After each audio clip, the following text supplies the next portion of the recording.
प्रथम तीर्थंकर ऋषभदेव से लेकर के अंतिम तीर्थंकर भगवान महावीर पर्यंत 24 तीर्थंकरों के चरणों में प्रणाम करते हुए परम पूज्य आचार्य गुरुवर विमल सागर जी महाराज के चरणों में कोटि कोटि प्रणाम करते हुए प्रिय आत्मन मेरा प्रेम स्वीकार करें।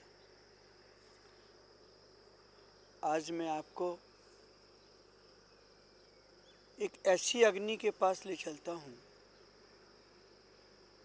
उस अग्नि के ऊपर आपका विश्वास है, उससे डरते भी हैं आप,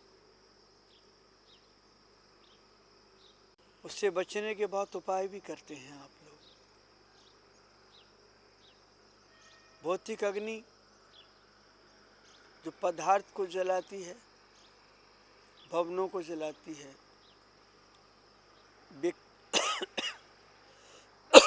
व्यक्तियों को जलाती है, बड़े बड़े जंगलों को जला देती है, उससे आप बचने का प्रयास करते हैं, उससे आप दूर भी रहते हैं। बड़ी बड़ी बिल्डिंगों में फायर ब्रिगेड होता है, कहीं आग लग जाए तो हम उससे बचत कर सकें अपनी। लेकिन एक अग्नि और है, आध्यात्मिक आग है, वो इंटरनल फायर है, वो जिसे हम कहते हैं क्रोधाग्नि। क्रोधाग्नि के ऊपर किसी का भी विश्वास नहीं है। बाहर की अग्नि जो खाली पदार्थों को जला रही है, उसके ऊपर सबका विश्वास है। क्रोधाग्नि जो हमारे संबंधों को समाप्त कर रही है, परिवार को समाप्त कर रही है, हमारे विश्वास को समाप्त कर रही है, हमारे प्रेम को भस्म कर रही है, उसके ऊपर हमारा विश्वास नहीं है। एक महाविस्फोट की तरह है क्रोधाग्नि, जो हमारे सदियों पुराने संबंधों को, बाप और बेटे के संबंधों को, बहन और भाई के संबंधों को, माँ और बेटे के संबंधों को, रिश्तों को जला करके भस्म कर देते हैं। पानी पर विश्वास है, सागर पर विश्वास है, लेकिन जो भीतर बैठी है क्रोध की अग्नि, उसके ऊपर हमारा जरा भी विश्वास नहीं है। मुझे आश्चर्य लगता है कि हम एक ऐसी अग्नि के बीच से गुजर रहे हैं, एक ऐसी अग्नि को पाल रहे हैं जो हमारे जीवन के लिए नुकसानदायक है। क्रोध अग्नि का काम क्या है? तुम्हारे सद्गुणों के वन को, नंदन वन को जला करके राख कर देना। क्रोध अग्नि का काम क्या है? तुम्हारे विश्वास के महल को खंडित कर देना। क्रोध अग्नि का काम क्या है? तुम्हारे जो प्रेम के संबंध हैं, जो प्रेम के बड़े बड़े पर्वत खड़े हैं, उन पर्वतों को धराशायी कर देना। फिर भी उस अग्नि के ऊपर आपका विश्वास नहीं है। हर प्राणी, हर दिल, हर आत्मा के अंदर वो अग्नि निरंतर जल रही है। मैं जब रास्तों से गुजरता हूँ, कभी बड़ी बड़ी फैक्ट्रियों में जाता हूँ, तो वहाँ लिखा होता है नो स्मोकिंग, नो स्मोकिंग, धूम्रपान निषेध। अभी रास्ते से हम लोग बिहार करते हुए गुजर रहे थे, एक फैक्ट्री पे विश्राम करना था, वहाँ रुके। एक श्रावक ने छोटा सा दिया जलाया, दौड़ करके उस वहाँ के कर्मचारी ने कहा प्लीज यहाँ आग न जलाएं, विस्फोट हो जाएगा। और ये विस्फोट कम से कम 2 किलोमीटर तक होगा। तुरंत आग को बुझा दिया गया। तब से मेरे मन में ये चिंतन उठा कि बाहर की अग्नि के प्रति कितना विश्वास। मकान जल जाए न जल जाए, बिल्डिंग न जल जाए, पदार्थ न जल जाए, उसको बचाने के लिए आपने बहुत प्रयास कर लिए, लेकिन तुम्हारा परमात्मा जल रहा है, तुम्हारे संबंध जल रहे हैं, तुम्हारा प्रेम जल रहा है, वहाँ किसी का ध्यान नहीं। लिखा था नो स्मोकिंग। मैं आपसे पूछ रहा हूँ कि आप स्मोकिंग करते हैं? आपका उत्तर होगा कि हम नहीं करते। महिलाओं से मैंने पूछा आप स्मोकिंग करती हैं? नहीं, हम लोग स्मोकिंग नहीं करते। और मेरे ख्याल से इस विश्व के अंदर जितनी ज़्यादा स्मोकिंग महिलाएं करती हैं, अन्य कोई नहीं करता। मैं उस स्मोकिंग की बात नहीं कर रहा हूँ जो पुरुष करते हैं, हाथ में सिगरेट को लेकर के, बीड़ी को लेकर के, चिलम को लेकर के। पुरुष जब स्मोकिंग करता है तो आकाश में प्रदूषण फैलता है, और स्त्री जब स्मोकिंग करती है तो परिवार में प्रदूषण फैलता है। पुरुष स्मोकिंग करता है, 2 उंगली और ओंठ खराब होते हैं। जब स्त्री स्मोकिंग करती है तो दिल और दिमाग खराब होते हैं। शायद आपको मेरी बात को सुनकर के हंसी आ रही होगी।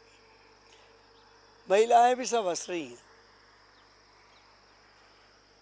अभी कह रही थी कि हम लोग स्मोकिंग नहीं करते, और मैं कह रहा हूं कि सबसे ज्यादा स्मोकिंग आप लोग करती हैं। बिचारिए, सोचिए कि आपकी स्मोकिंग कैसी है और पुरुषों की स्मोकिंग कैसी है। पुरुष स्मोकिंग करके अपने फेफड़े को खराब करता है, और आप लोग स्मोकिंग करके अपने परिवार को, दिल को, दिमाग को, संबंधों को खराब करते हैं। जानते हैं आप, प्रथम चरण क्रोध का होता है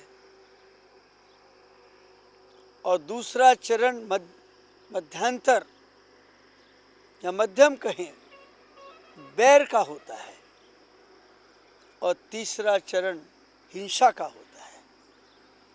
ये क्रोध है, कषाय, कस के आए, हाय हाय कराए, बांध के चली जाए। उस क्रोध की बात कर रहा हूँ जो कभी आंखों से निकलता है, कभी हाथों से निकलता है, कभी अधिकार से निकलता है, कभी आकांक्षाओं से निकलता है, और कभी अपेक्षाओं से निकलता है। भीतर की आग है ये, और एक बार एक क्रोध की चिंगारी अगर भीतर लग जाए तो हमारे सदियों पुराने संबंधों को एक पल के अंदर समाप्त कर देता है। मुझे तो उस समय आश्चर्य होता है जब एक भिखारी आपके सामने, आपकी आंखें क्रोध से लाल हो जाती हैं।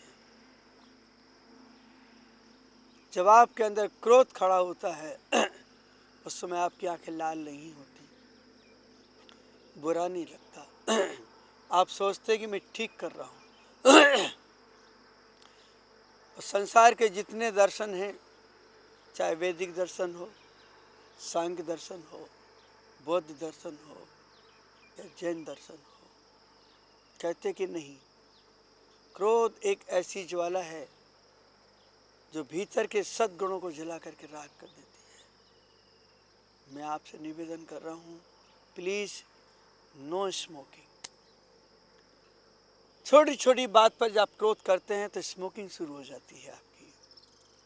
सिगरेट से निकलने वाला धुआं तो आकाश को गंदा करता है ना, लेकिन आपके मुख से निकलने वाला धुआं, स्त्रियों के मुख से निकलने वाला धुआं परिवार को समाप्त कर देता है, संबंधों को समाप्त कर देता है, बैर की गांठ बांध देता है, और अंत में हम हिंसा पर उतर आते हैं।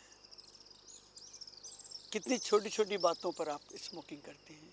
मैं थोड़े से कुछ उदाहरण दे रहा हूँ। महिलाओं के संबंध में, पुरुषों के संबंध में, बच्चों के संबंध में आप देखिए कि वो हमारे लिए कितने नुकसानदायक हैं। किसी महिला ने अपने पति से कहा कि आपको 9 बजे आ जाइएगा, मुझे आज किसी पार्टी में जाना है, और पति 10 मिनट लेट है तो उसकी स्मोकिंग शुरू हो गई, नाराज हो गई।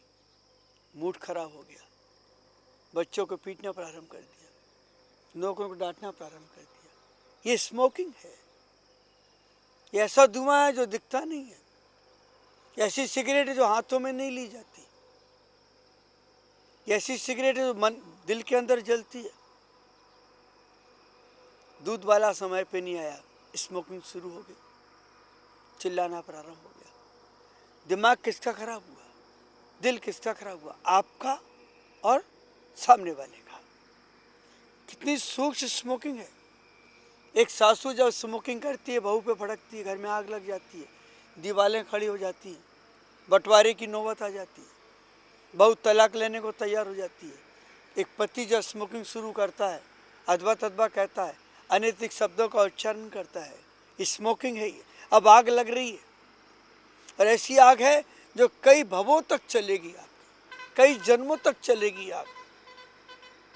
एक बार अगर बैर की गांठ बन जाए, कई भवों तक नहीं छूटती।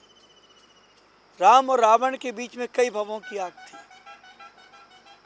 राम उसे शीतल जल से बुझा रहे थे और रावण उसे बार बार पेट्रोल डाल के जलाने की कोशिश कर रहा था। पारसनाथ भगवान और कमट के बीच में 10 भव की आग थी।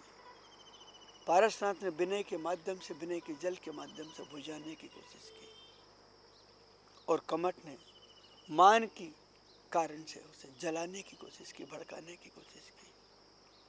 आप जानते हैं महाभारत किस चीज का परिणाम है?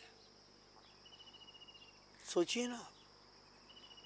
आपकी 5 इंद्रियां हैं, आंख भी आग उगलती है, कान भी आग उगलते हैं, स्पर्श इंद्रिय भी आग उगलती है, रसना इंद्रिय भी आग उगलती है, नासा इंद्रिय भी आग उगलती है। अगर आपके अनुकूल भोजन नहीं मिला तो आप चिल्ला उठते हैं, क्रोध करते हैं, थाली फेंक देते हैं। ये स्मोकिंग नहीं है। खाली बाजार में बिकने वाली सिगरेट को हाथ में लेना स्मोकिंग है। आप बच्चों से कहते हैं कि स्मोकिंग मत करो, और मैं आप सबसे कह रहा हूं कि आप क्रोध मत करो। बहुत भयानक अग्नि है। एक भिखारी को देख के जब चिल्लाते हैं, जब कैसा लगता है, मेरा तो दिल दुखता है। बड़ी उम्मीद करके आपके सामने आकर के खड़ा होता है, आपसे विनय करता है, कहता बाबूजी मुझे कुछ दे दीजिए, मेरे बच्चे भूखे हैं। आप गालियां देते हैं, धंधा बना रखा है, मांगने चले आते हैं, कमा के नहीं खा सकते। और मैं आपसे पूछ रहा हूं कि आप छोटी छोटी बात पे जब क्रोध करते हैं तो क्या आपने धंधा बना रखा है? क्या आप परंपरा चला रहे हैं? क्या आपके पास विवेक नहीं? क्या आपके पास समझ नहीं? सोचिए ना।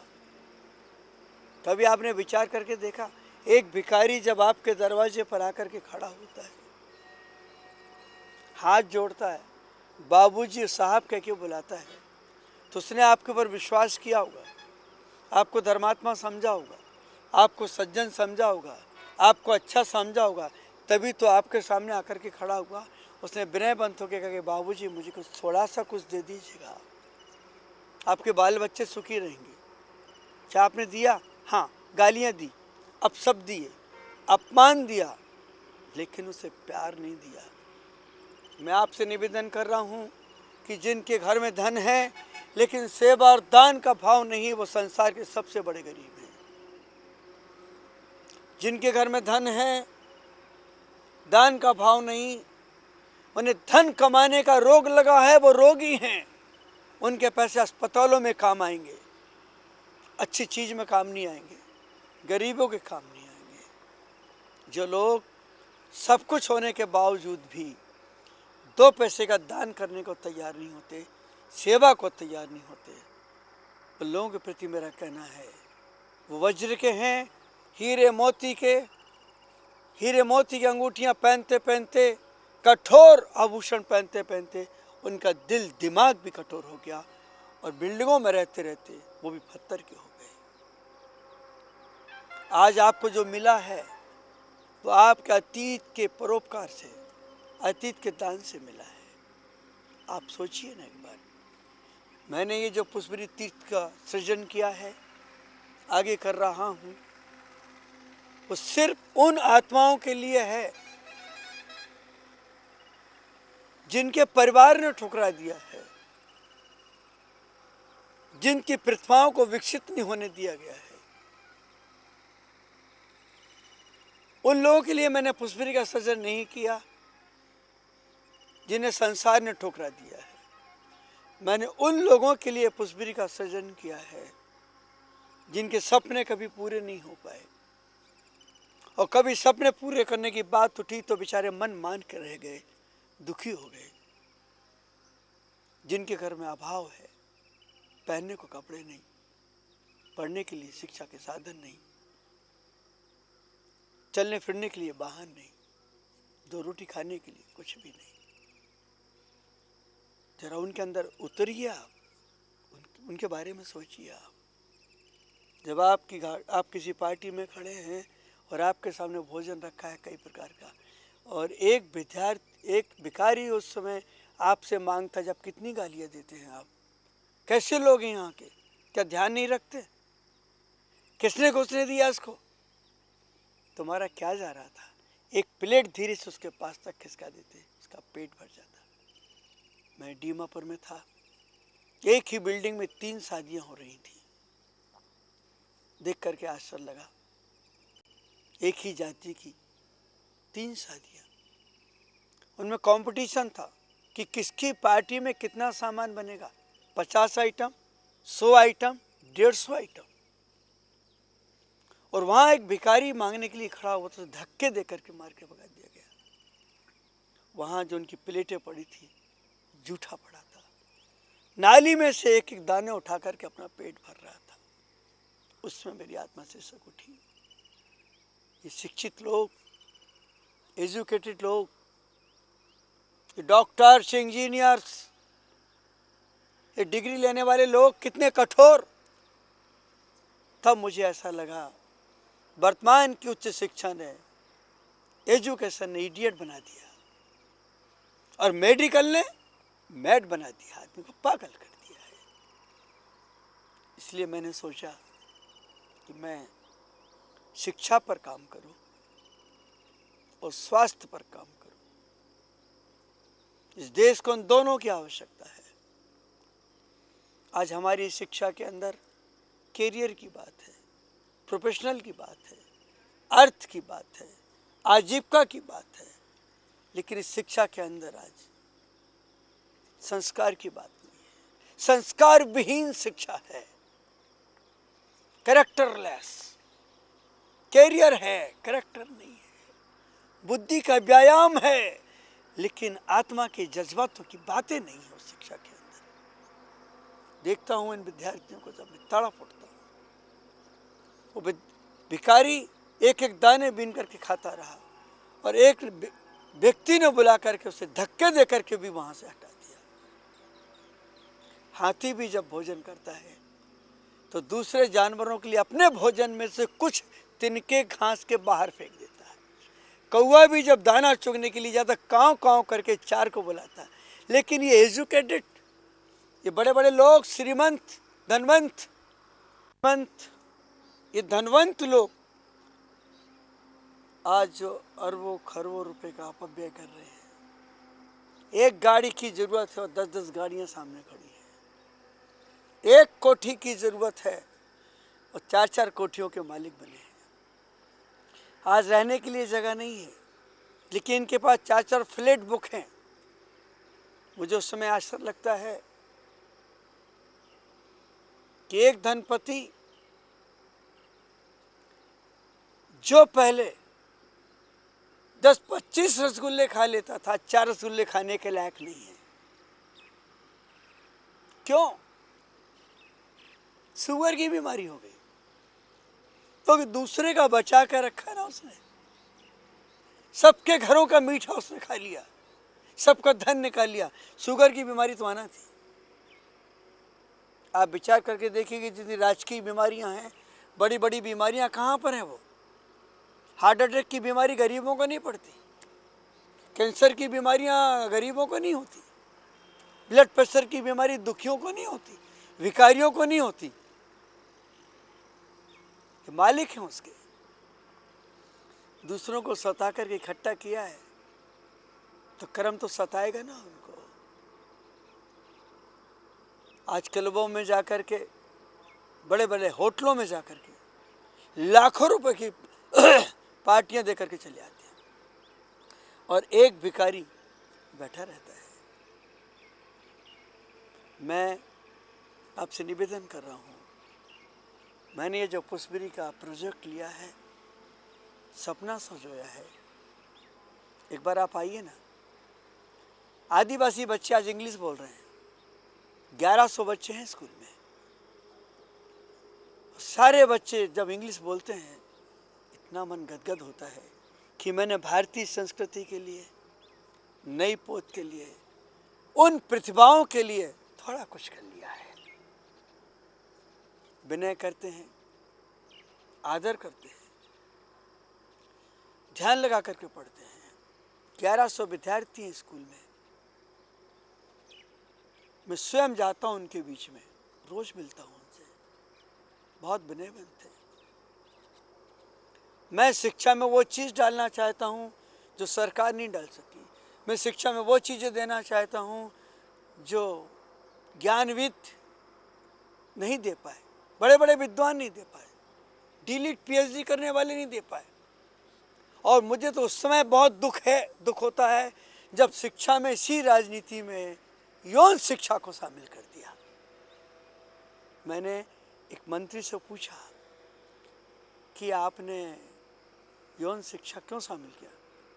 बोले एड्स जैसी बीमारियों के संबंध में बताने के लिए। तो मैंने उनसे प्रश्न किया, क्या आप हलवा सिखाने की कला गोबर सेक के सिखाएंगे? हलवा बनाने की कला गोबर को हलवा बना के बताएंगे? बोले नहीं। तो फिर ये कैसा तरीका है आपका? बंधुओं, मैं आपसे निवेदन कर रहा हूं, नो स्मोकिंग। क्रोध आए पकड़ लीजिएगा। बाहर की अग्नि को वश में किया, भीतर की अग्नि को वश में करिएगा। अभी तक आपने परिवार वालों को खिलाया है, अब उन आत्माओं को खिलाइए। आपने उनकी सेवाएं की जो आपके अपने हैं, उनकी सेवा कीजिए जो आपकी तरफ आंख लगा करके खड़े हैं, प्यार से देख रहे हैं। शायद आपकी इनायत, आपकी नज़र, आपकी करुणा हमारी तरफ भी हो जाए। आपके पास सब कुछ है। नो स्मोकिंग, क्रोध मत कीजिए, सब मिट जाएगा। No smoking. महिलाओं से, पुरुषों से, बच्चों से, शिक्षकों से, ऑफिसरों से सबसे निवेदन है, नो स्मोकिंग। जो आपके नीचे हैं उन्हें प्यार दीजिए, जो आपसे बड़े हैं उन्हें आदर दीजिएगा। No smoking, no smoking.